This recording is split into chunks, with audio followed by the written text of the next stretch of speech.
Mike Tyson. That's a good one. That's a good start. How good would Mike Tyson have been if he fought in the 70s with Ali and that whole group of people? That's what we need to talk about. Yeah, and you know what, Charles? I agree with you mostly. I mean, Tyson was limited in ways, but he did something that I loved. And if he ever sees this, he's going to hate me for saying it, but I absolutely loved it when he knocked out Larry Holmes. I did. I'll admit it. I loved it. I loved it. I did too, because that was payback. It was, and he said he was avenging Muhammad Ali. He said it. That was it. I love that. I with that. But now let's take that class.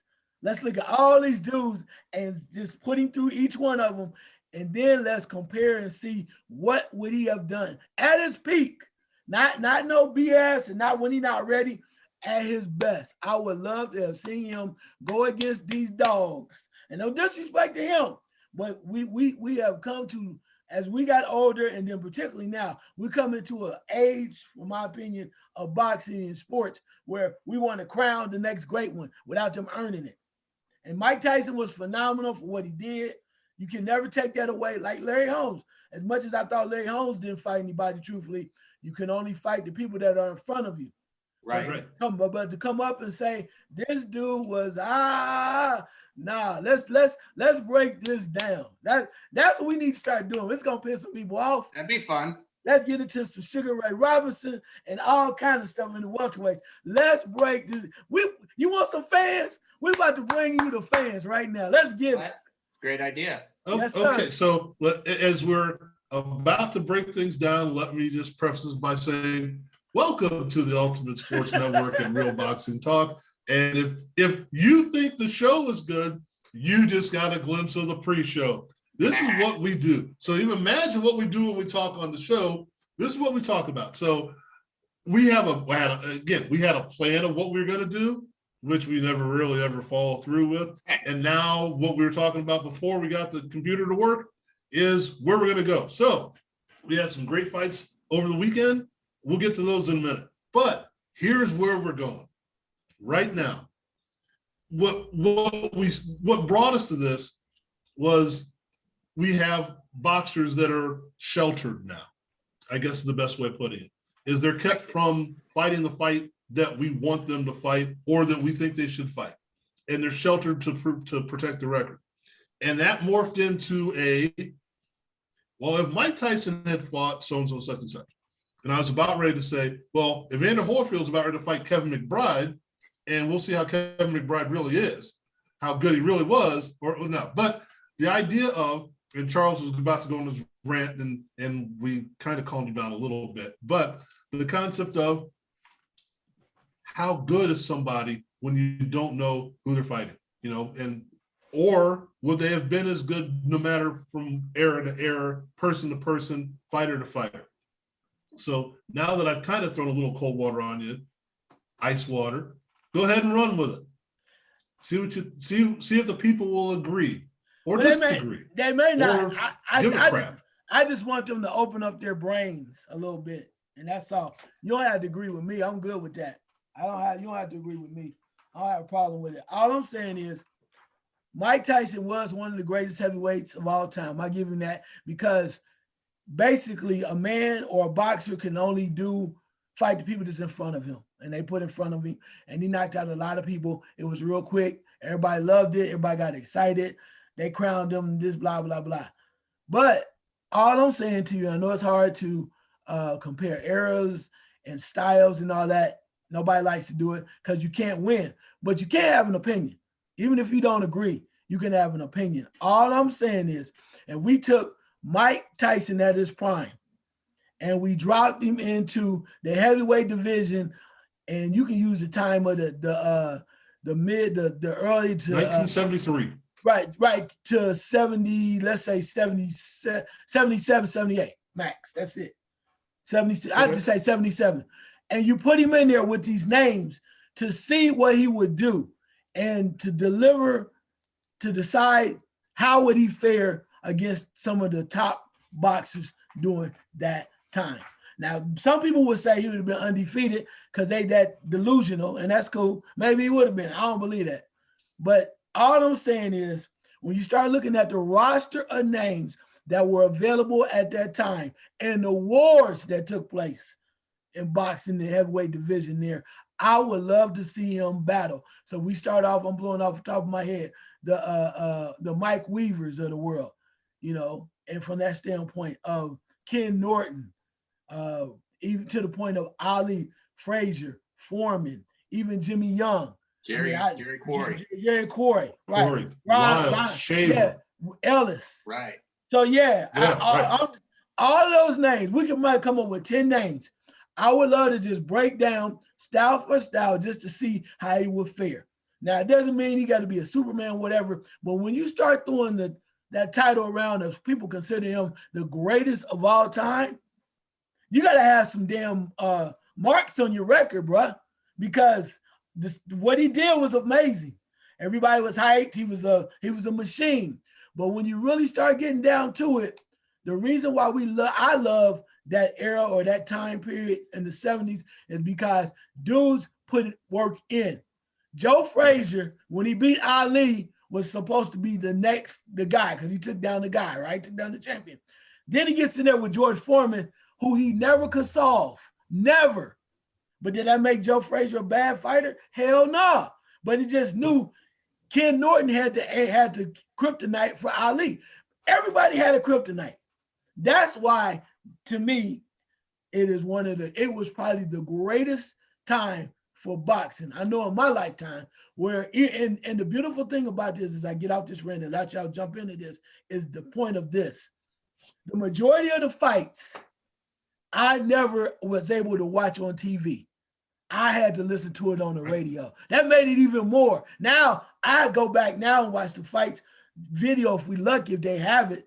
But that's what lets you know how big boxing was and how great it was and how fan-friendly it was, because people were so desperate to get a taste, they would listen to the fight on the radio.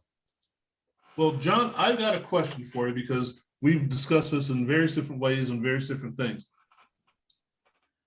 When someone, and this isn't a knock on someone that's 25 years old, when they make their greatest of all time list and it doesn't go back past 2002, which I don't understand, but okay, that's fine. That's what you lived through. But when we do stuff like this, we go back 20, 30, 40, 50 years before we were born. And again, it comes from the radio, from whatever. If we've got video, we kind of look at it. How is it possible that you can try and make a determination of who the best ever has been? And not only is it your recollection doesn't go back that far, but you don't take the time to even go back and look further past than just 20 years ago or 12 years ago. I was listening to a radio show about a couple months ago. Ever? Really? You forgot a lot of guys in the NBA, you know, and you're like, now it's not to say he may not be, but you can't make that declaration now. So on what Charles is saying, let's take a look at, because I have a couple in mind, guys that we anointed as being the best ever until they ran into somebody and went, oh, or maybe we overvalued who they were if we stuck them back in the 60s or the 40s or the 90s or whatever. I've got a couple of them in mind, and we went too fast for them. But something that jumps out at you. Try to get some structure to Charles's rant. Well, I was just, and this isn't even connected to what you were saying, Frank, but it sort of is, sort of isn't. Okay. Somebody who's 25 years old writes a greatest list. I mean, I don't think anyone can take it serious. What they ought to do is they ought to qualify it and say, this is the greatest fighters I've seen in my lifetime, and I'm 25. Sure. Right. But unfortunately, they don't do that. Like in my lifetime, I never saw Joe Louis, but my dad always told me he was the greatest fighter he ever saw. Mm-hmm. So I'm going to say Muhammad Ali is the greatest fighter I ever saw. But when you throw all of that in and you add, that's what's an advantage of being an old fart is you got more than 25 years. You've seen, like me, I've seen Ali to Tyson. I saw Larry Holmes and these guys. See, so that is and all anybody who watches this has to do, in my opinion, is go on YouTube and watch Ali Frazier 1. Mm-hmm. We watched it. I mean, you're not only talking guts, which there's plenty of, you're talking incredible skill, athletic ability, movement, speed. I mean, all the cliches. That settles it as far as I'm concerned. And you could argue, somebody who's 25 could argue with me all they want. You can bring somebody older than me, can bring Joe Louis into the equation. You got to bring Joe Louis into the equation. Right. Right? 3 losses in 70 fights. Come on now. But that's the problem, I think, is with these lists, Frank, is that they throw those out there without the thought of the history. And that happens in all sports. I mean, and it's happened all my life. I've read, Rocky Marciano couldn't have competed in the 70s because he was too thin. He only weighed 185 pounds, right? Jack Dempsey only weighed 188 pounds. So this is where it gets into kind of convoluted, is you've got different errors, like you were saying. But back to your question, which I'm not quite sure what it was. I'm not either. I think you're talking about who did I think was really, really something, and then he got beat, and I went, who did I really think was really, well, the one that pops into my brain, but I didn't think he was anything, was just because I was watching him in England so much, as they were, and this ties in a way, they were anointing Anthony Joshua as the best heavyweight I had seen in a long time. And before him, when Frank Bruno was undefeated, they were all saying he was the most tremendous heavyweight. Before or after that, you had Lennox Lewis until he ran into Oliver McCall. Mm-hmm. So that happens, and they get beat, and you go, but should you be that stunned, especially with Joshua? We knew he had flaws. We didn't expect Lennox Lewis to get beat by Oliver McCall. He got caught with a right hand. He got caught later by Raheem, with a right hand. So and here we go again. Now I'm all over the place. Like when you have the NBA, you got for the finals. You look at both squads and you go, oh, it's gonna be a sweep, and the other team wins it. It reminds me of 1988 when the Oakland A's played the Dodgers. Remember that powerful A's team with Canseco and McGuire and all them, and the Dodgers had nobody except like Gene Hatcher. I mean, they had Mike Marshall and Gene Hatcher, but the All-Star team was the A's, and the A's won 5. I think they won in 5.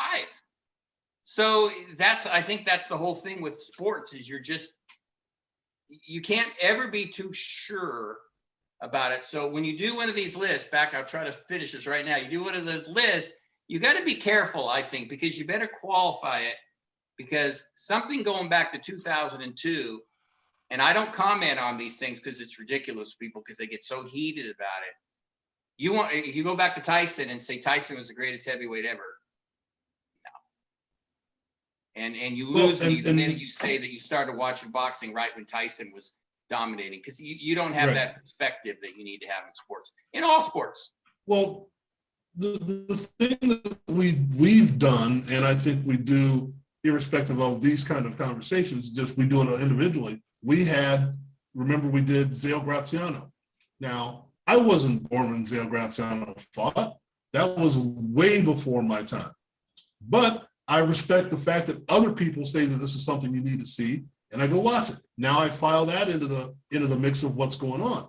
And as Charles is saying, if you hadn't seen Mike Tyson fight live and you're bringing that up now, that's cool.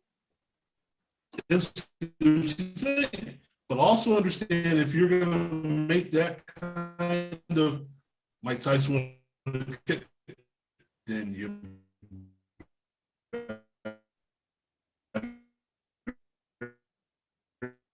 go back to the other guys, maybe not, who knows? You got to go figure that out. Those are the things we have to look at, I think, when we get into these conversations and these lists. And I love lists. I love making a list about a bunch of stuff. But when I do, their qualification is, this is what I know. This is, as John said, this is what I know, not what is gospel.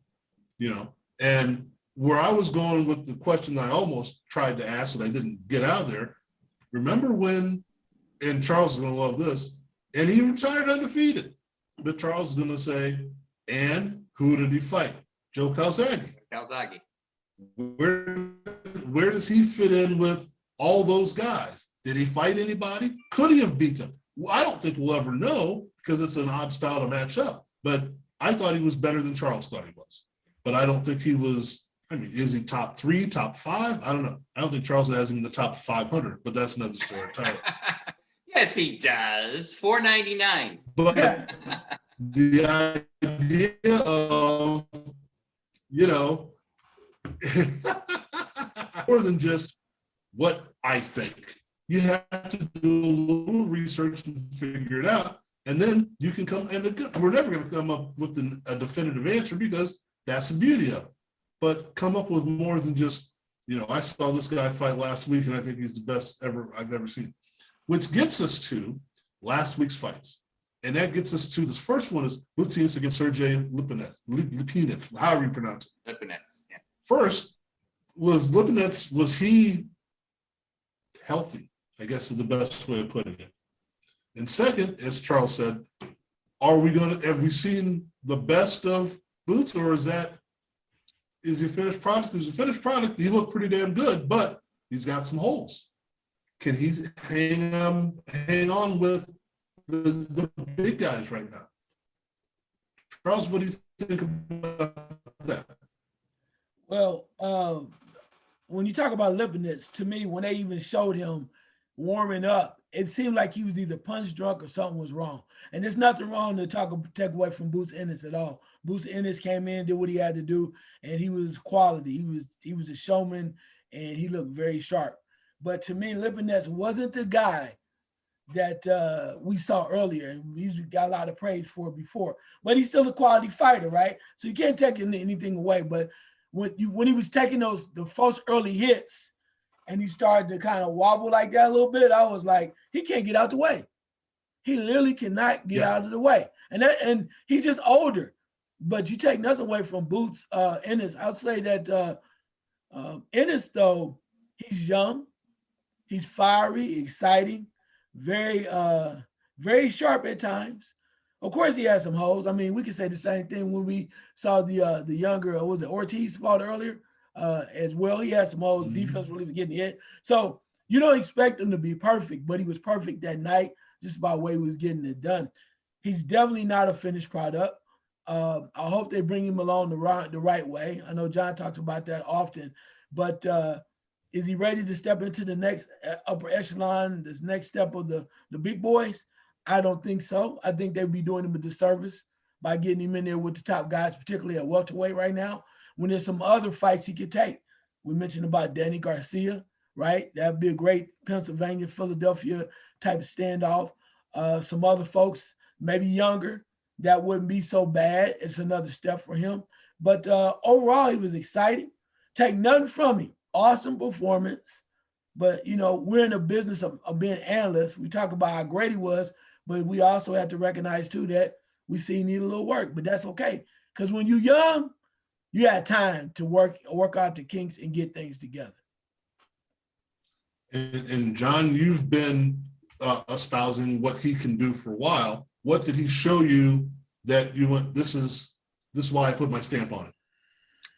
Well, he's a boxer, puncher, boxer, whatever you want to say. But he fights. He doesn't move a lot. He moved more when he's young, but he almost appears like a predator now. He wants to knock out, and it's like, duh, he's got 25 of them. But Lipinets, I know what Charles is saying, because it wasn't like Povetkin was when he fought Dillian White, where he looked completely out of it. I don't know. I got the impression, just my feeling, that he really didn't want to be there. It was more like, what? I'm just not into this. I don't really want to fight this guy. I've got 1 loss in 19 fights. Why am I fighting this kid? Why did I decide? Why did I agree to fight this young kid? What were you guys thinking? Right? Yeah. I might make more money by fighting one of the big guys. I could have waited and fought Danny Garcia, not because Danny's going to need a tune-up after he lost his fight to Errol Spence, if he fights anymore. So I kind of got that feeling. Boots totally into it. You know, this is his life. This is his career. He comes from a fighting family. He's the best, obviously, of all of them. What I liked is that he sat down on his punches.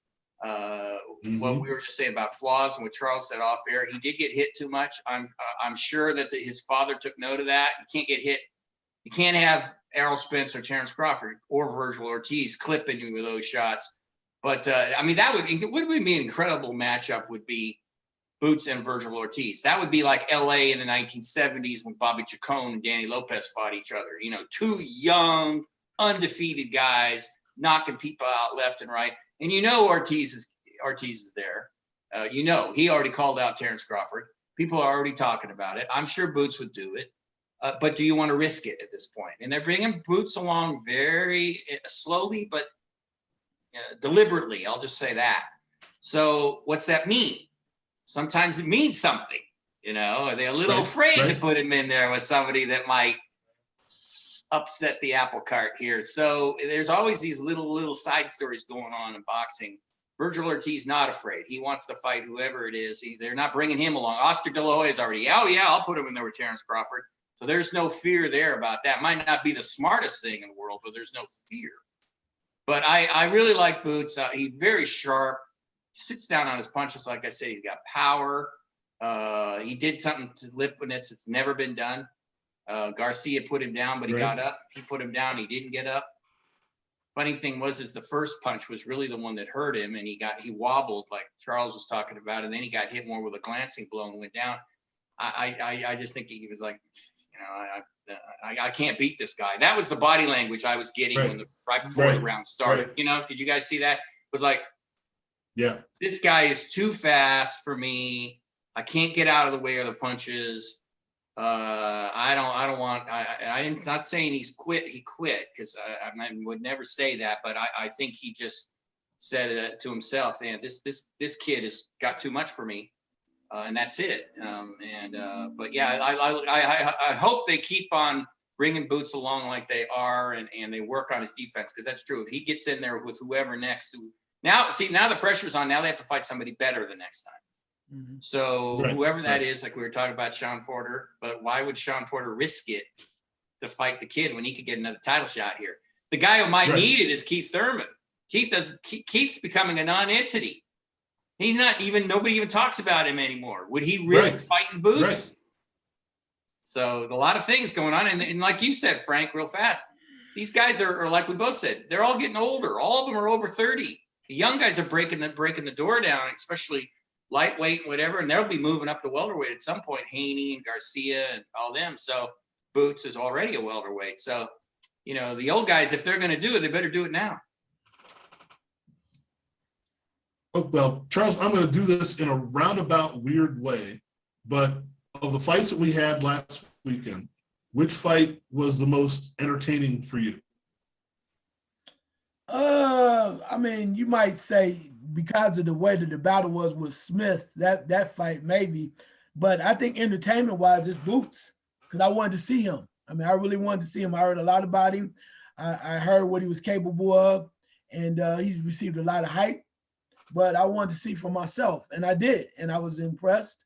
So I would say that one, even though I think the Smith fight was closer, a lot closer, but to see a young gun coming up and putting work in against a veteran and do it in a great way, it makes you want to thirst for more. You want to see more from this kid. So yeah, I'll probably say definitely that fight with Boots Ennis that was more exciting than the other.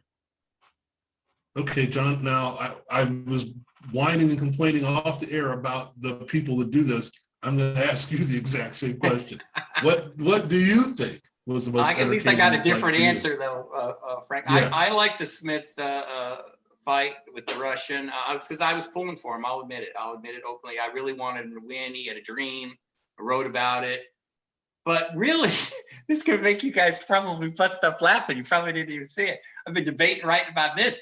The fight that was a barn burner was the fight between the little bantamweights, the blonde bombers, Courtney and Bridges.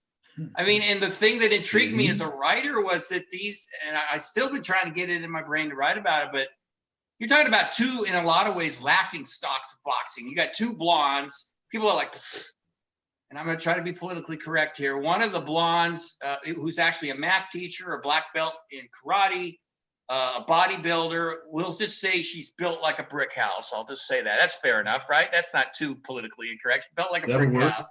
Frank can put the Commodores behind me when I say that. She's built. There you go. And the blonde, the blonde, the other one, Courtney, the blonde assassin, they call her. Her story is the opposite of Bridges. She was overweight, smoking and partying, and she just went into the gym and started working out, lost all this weight, found out she loved boxing.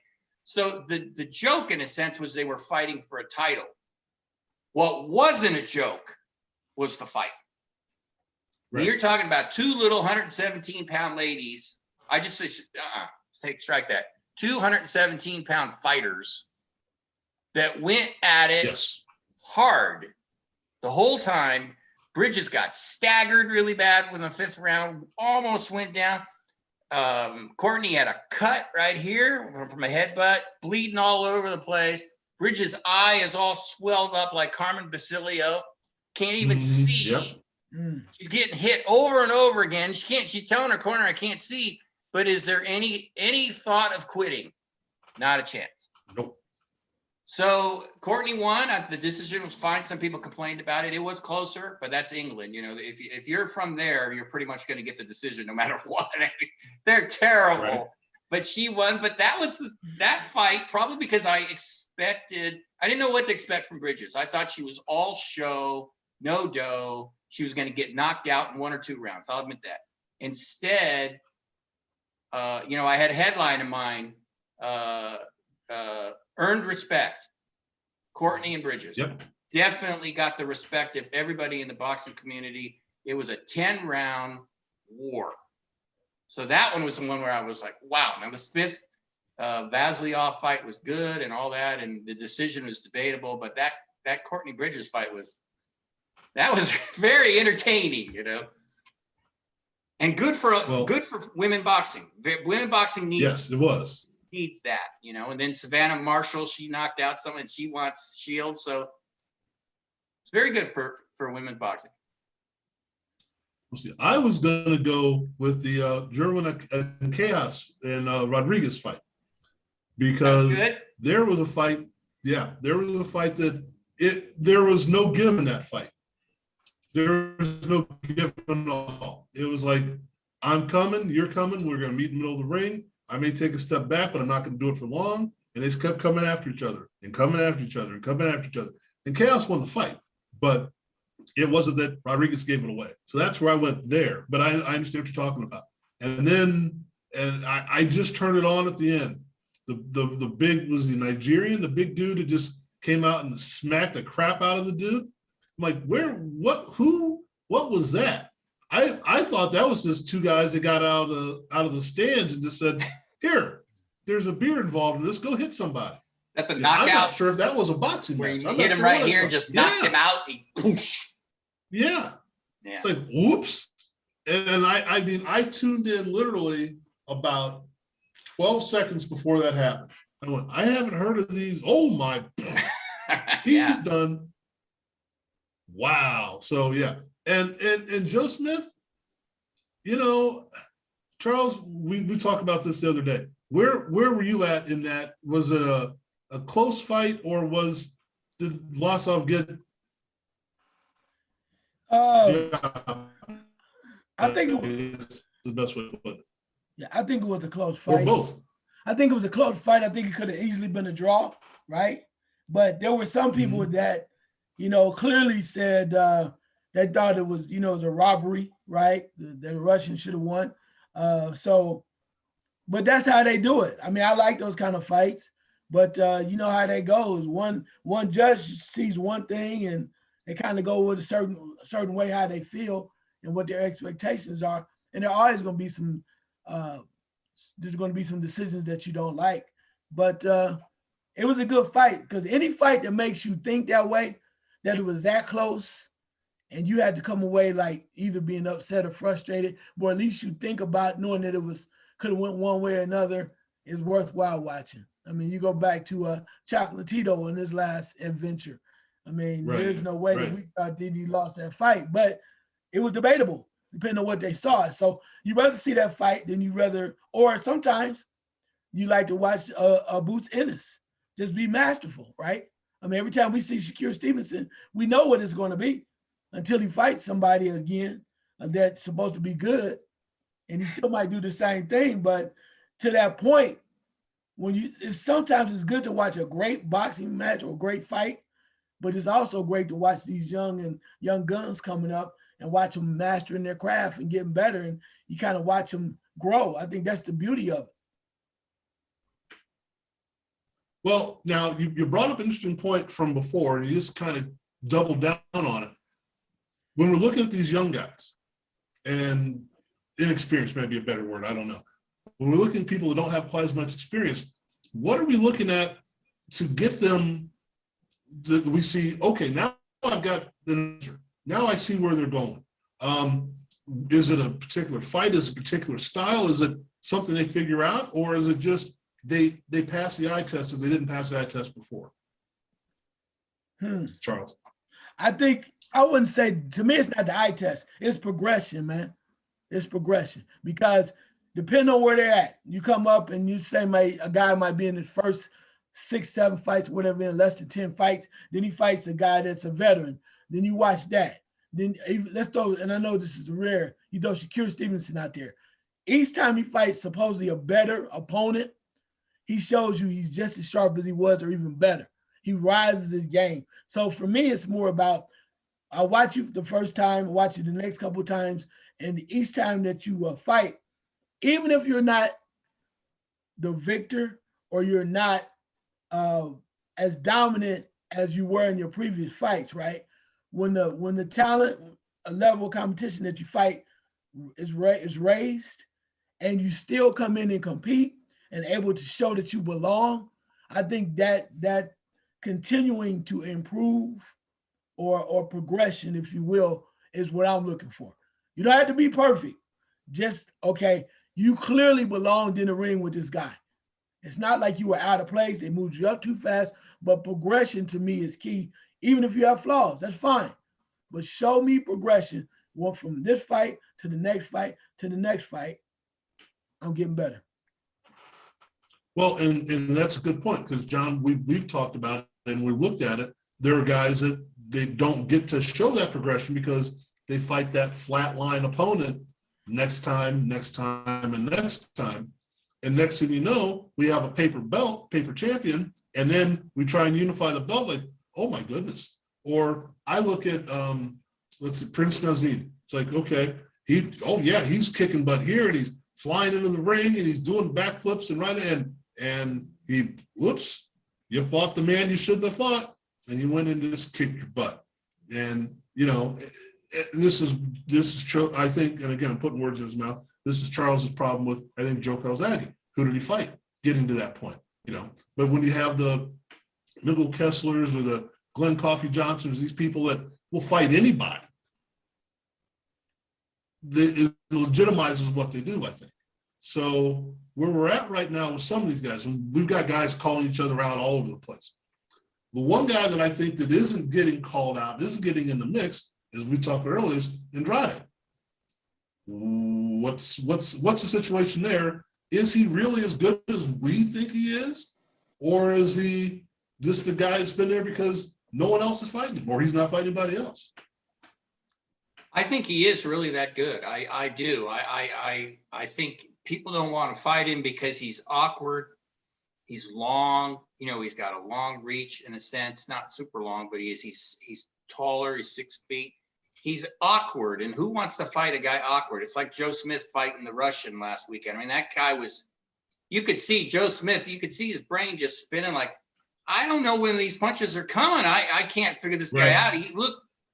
I was thinking, man, you talk about punch drunk, you know, the way he was staggering around 5 or 6. I was like, oh my, and then he rallied in the last couple of rounds, which just tells you what his heart is. But Andre has got that odd kind of style where he'll fight you though. You know, he doesn't move around as much. He does, and he doesn't. And I think that really doesn't intimidate guys, middleweights like Golovkin and Canelo, but they're like, man, this guy's like a puzzle, and I'm not sure I'll be able to crack or to beat. So he's a hard guy to fight. This fight coming up against Williams, though, this is a big one for him. This is a statement. Here's our cliche for the day, Frank. Statement fight. Yay. He needs to stop Williams. I think he will. I think. And as I told you off air, Frank, I don't know how I forgot this, but he's been around a long time. He's 33 himself, Andre. Right. So he's got to land that big fight. And I still don't hear Canelo mentioning him. He mentioned him once, but he hasn't said anything. He hasn't said anything since. So he's got the C word, he's got Canelo and Charlos, the Charlos. That's what Andre needs, and for the big money if he wants it, and unless he wants to just keep doing what he's doing. And I get the feeling he's very frustrated, and he's on the zone.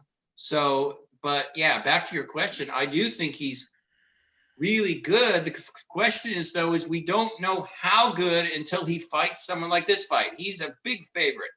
We need to see him fight someone that we think could push him a little bit. And that's always the problem. I mean, he was going to fight Billy Joe Saunders, and that would have been very interesting until Billy Joe did his stupid thing, which is too bad. And that's what hurts when you're trying to figure out how good a fighter is when they are willing to fight somebody that you say is good, and then it falls through, and then it could take years until they again fight someone that you think they could lose to. So he wins this weekend, which he should. I hope that he gets a big fight next, but he's fun to watch, definitely. Well, Charles, we brought in that name again, that Canelo guy, and I was just doing some research, and it was like 52-1 or something ridiculous. 55, right? I think he's 55-1. Yeah. 55-1 there. Okay. So we look at, fought a lot of fights, fought a lot of dudes, and I'd have to go back and look at what his record was when he fought Mayweather. But Mayweather didn't duck him, and he didn't shy away from the chance of fighting for the title for Mayweather, even though universally I think everyone said he wasn't ready. So how is it that he doesn't return the favor to everybody else?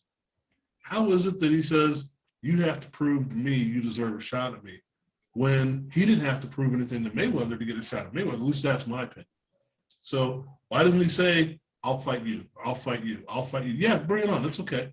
And if it's about money, I'll get you that. But cherry picking, if you want to call it. Now he's got Billy Joe Saunders. Is that the fight that he needed to get? Now maybe he's looking down the road, but does it seem kind of hypocritical to you that he's not fighting the people that want to line up to fight him, where Mayweather said, yeah, bring it on? Yeah, but depending on who you ask, of course, people would say that's what Mayweather did, right? But that's interesting. Right. But they say that's how he did. But we know when Floyd had to fight somebody, he would fight him. It just might have been like exactly when you wanted him to fight him. But there wasn't too many people that he ducked, or whoever you think he ducked. As he got older, of course, they wanted him to still fight some of those guys. But I think Canelo has taken what Floyd did to another level. He's like, I'm the guy, I'm the guy. I'll fight just enough, or I'll come in to fight at once. I'll go from 160 where everybody wants me to fight, the Andre. If somebody wants me to fight a Charlo, I'll leave there, go to 168. Now, you might criticize me for fighting these guys, but these guys are champions. Some of them undefeated. Right. So what the hell you want me to do? I'm up. I went to 175. That was a joke. We know that was a joke. But I went to 168. These are guys that are undefeated or a great record, and they're champions. I go in there, I kill them. Maybe they weren't just as good, and maybe that means 168 to a point wasn't as great a division as we thought. But I think he is just taking advantage of being the guy. And when you can do that, when you are the guy. But if he really wants to be considered as great as Floyd ever was, you got to put a stamp on it with some marquee names. And you can say it's late, but Floyd did what he had to do. He fought Cotto. Everybody talked about he was scared of Shane Mosley. He fought him, got rocked, fought him. He fought, then he comes up and he fights De La Hoya, right? But say what you want to when he fighting, the names are on the resume. The names are there. Right. And he fought him. And like he said, he would have fought Triple G. Triple G wanted to fight him at a higher weight. And he's like, nah, I don't need to do all that because I don't have anything to prove to you. But then on the flip side, it depends on what you like. Triple G ran from Andre Ward. Let's keep that 100. He ran from him because he don't want that smoke. So you want to fight a littler dude, smaller dude, but you don't want to fight the guy that you really need to fight to help your legacy. But my point to get back to that is Canelo knows he's the king. He did a hell of a job. Like I said, you mentioned before about last year, the smartest and most successful fighter, hell was Canelo. Hands down. I don't like it. I want to see him fight somebody, but damn it, as a businessman, it was brilliant because he says, I'm getting out of my contract, TV and pay-per-view, all that crap. I'm leaving my promotion company or my agent, whoever with Golden Boy. I want to be a free agent. I'm going to call the shots.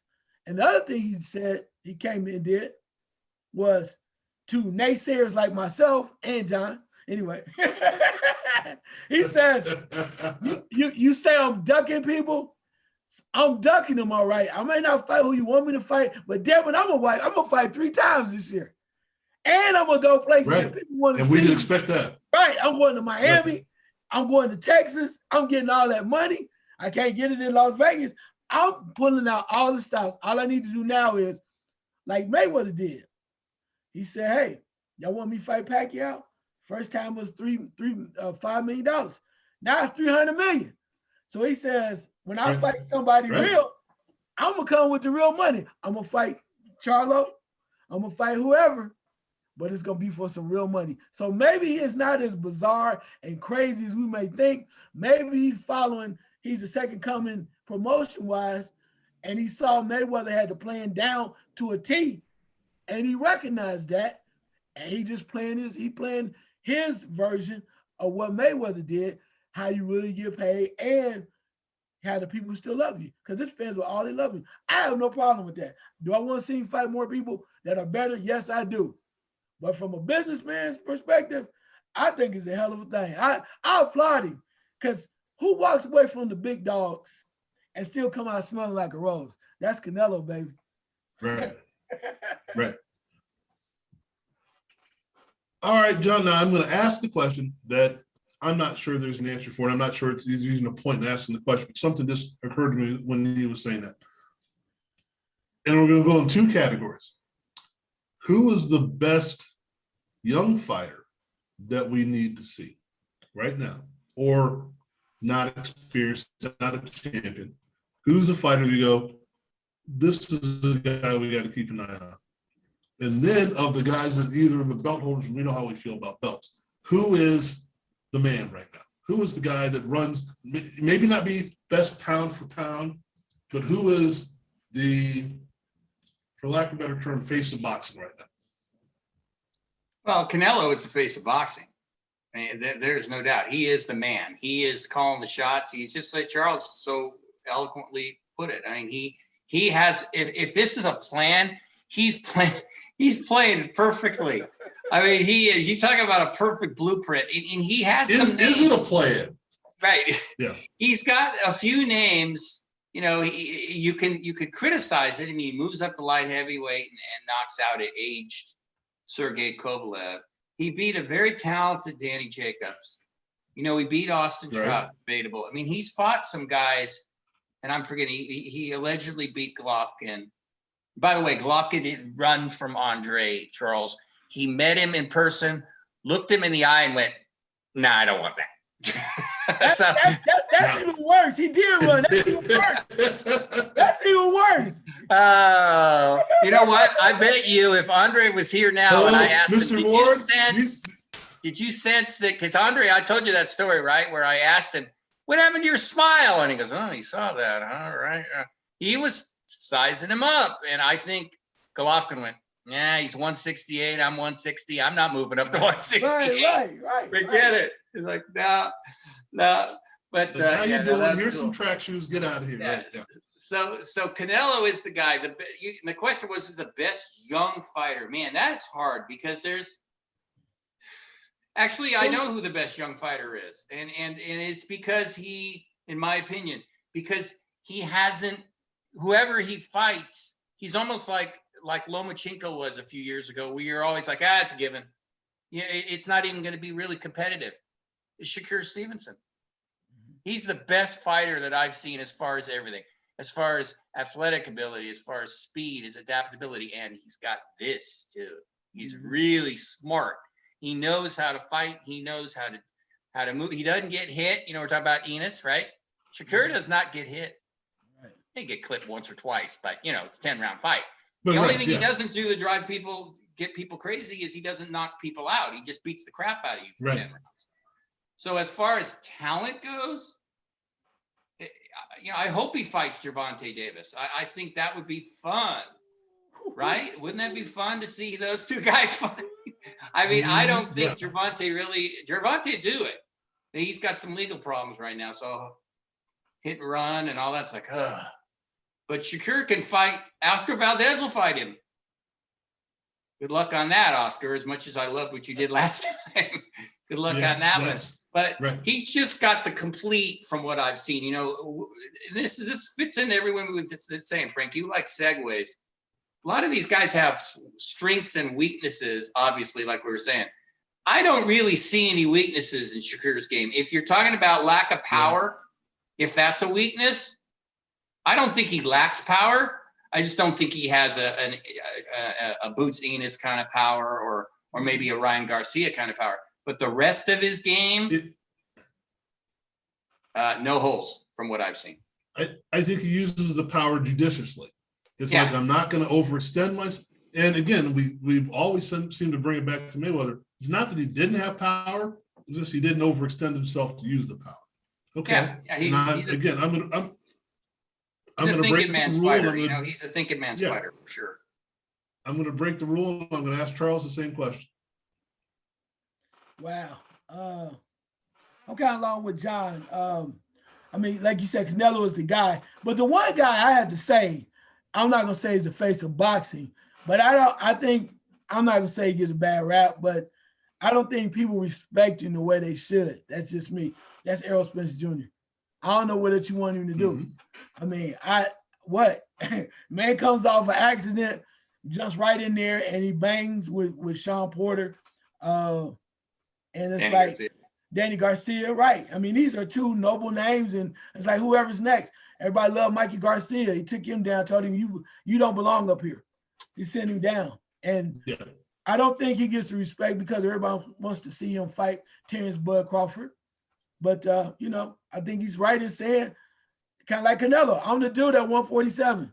You want to fight me, you take this share or fight somebody I think is worthwhile at 147. And I promise you, I don't know him personally, but I'm telling you, if Spence Jr. says, fight Porter, then we'll talk. I'll guarantee you he will take that fight. He will fight him because now that's the equalizer. The equalizer. It's like, okay, that was a tough fight for me. I know how he fights, and you proved that at 147. Let's go. But looking at the top young fighter, I mean, hands down, I love Shakur Stevenson. I just like the way he moves. I like his style. He talks a little bit, but it's more about confidence. It's not really about just chirping to be chirping. It's like, I believe I can go in there and handle my business. I like him. Also, too, another up-and-coming guy, I won't say he can't miss, but Teofimo Lopez showed me a lot when he beat Lomachenko. And I had a lot of respect. I know that's John's guy. When he beat Lomachenko, the way he beat him, he showed me a lot. And I had a lot of respect for him. So I got to give him love in that regard. I think he's very dangerous because the way that he can fight. We want to put up Gervonta Davis, but I think from a skill set and a style, still one more style factor, Gervonta Davis, unless he does not really understand the boxing and whatever, he's going to usually at some point go for the kill. He could be in trouble. And he wants to be the next Mayweather, but there's only one Mayweather. It's kind of like when we had Broner trying to say, I'm the next Mayweather. You know, Mayweather was a thinking man, always has been. He was singing, like you said, they would get into the ring, and then he'd go back to his corner, and Uncle Roger, God rest his soul, would say, 6th round. We see what he's doing. He's dropping his left hand. Now we're going to execute. You thought we were in trouble. Right. We're going to execute the plan. We're going to execute the plan now. And I think that's going to hurt Gervonta Davis unless he improves. But I think a guy like Teofimo Lopez has that ability. And I think that's what it makes him exciting. I was watching the interview of a good friend did with him recently, and it had the dad with him too. I liked him. I liked him more now just watching the interview because he's so real. He is real and he delivers. And it's like, I'll fight any damn body. And now that he's a champion and beat one of the top guys, right? It's like, bring it on. So I like him as far as up and coming because he like, hey, I beat Lomachenko, but I'm not gonna sit back and go, well, maybe in about 2 years I'll fight somebody worthwhile. Hell no. Right. Let's go. Ready to go. Line them up. Line the belts up. And see, I would go to the same place. And again, same thing with Shakur Stevenson. But the fact that you, Teofimo Lopez, went after Lomachenko, and Lomachenko, whatever excuses you want to come up with, didn't have answers when Lomachenko has always had an answer, it seems like. And even though he came out at the end of the fight, he didn't come on the end of the fight like, okay, I got it, boom, boom, boom, flip the switch, it's over. It was like survival mode more than I figured it out. And that had a lot to do with the guy who's fighting. The face of boxing right now, it has been for some time, and I hate to say this, he's over there now. Look, there's one person that if they announce a fight and they put it on anything, the majority of the people that are boxing fans are going to buy it, is Manny Pacquiao. Oh, wow. Right or wrong, good or bad, think about it. He's still the talk of the town. I'm not saying he's the best, but he's the talk of the town. If they have a Pacquiao fight, or he's even in the conversation, does it get more buzz than Canelo? Does it get more buzz than anybody else? The buzz is Pacquiao's still out there. Pacquiao's still out there. And you could even say the thing, Mike Tyson's fighting exhibition. Wow, but he's got that generational appeal, charisma, whatever you want to call it, that they're still talking about him until he officially retires. Anytime he's talking about having a fight, people are going to go, boxing aficionados and non-boxing aficionados, they're going to take a look at what Manny Pacquiao says and does. I don't know if that's right or wrong. That's just my take on it. That's what I see. And, and it could be his last fight and it could be very grisly. But if he says he's going to fight somebody, or they're even in conversations about it, I think it's Manny Pacquiao. So, yeah, I know. I had to drop a bombshell now and then, I got to make you guys think a little bit. Wow. But that's the way I see it. Again, I don't know that he should be. Yeah, Frank, I think I hear you, but I think when a guy has been around, you covered a lot of ground here. I'm sorry, go ahead, John. Yeah, I was just gonna say, I think when a guy's been around as long as him, he's so well known to so many people, right. and he crossed over that threshold of just being a peripheral person. He's international. He's famous everywhere he goes. So if I was basing it on Canelo's, he's got all that you mentioned. But if you were talking about the international man of the year, then you're probably onto something with Pacquiao, because he's already a living legend in a sense to a lot of people. And that's when you hang around long enough. He's 42, right? That you become that like us. Yeah, well, right. you have that senior statesman, right? Where people, and he's got so much respect, and he looked like he was done, and he came back, and people love that. And he's a senator. So I wouldn't call him the face of boxing, because now, a number of years ago, him and Floyd would have been fighting for who was the face of boxing. Right.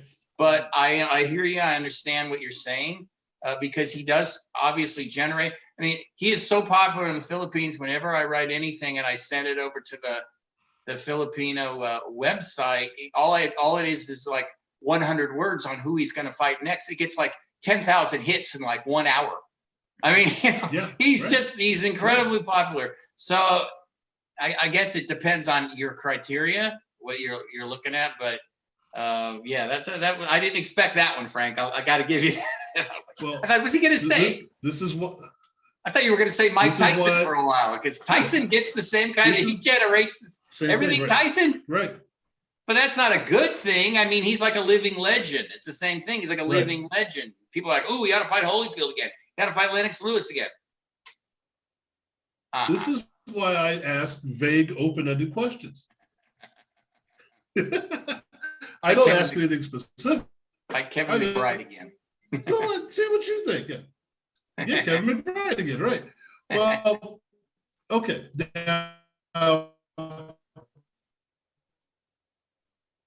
From where this show started, before it started,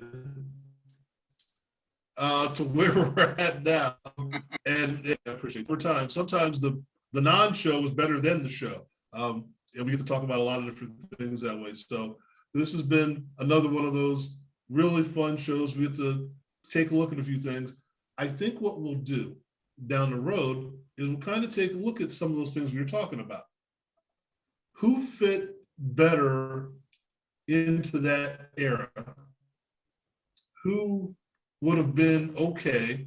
You know, if you were the third welterweight in the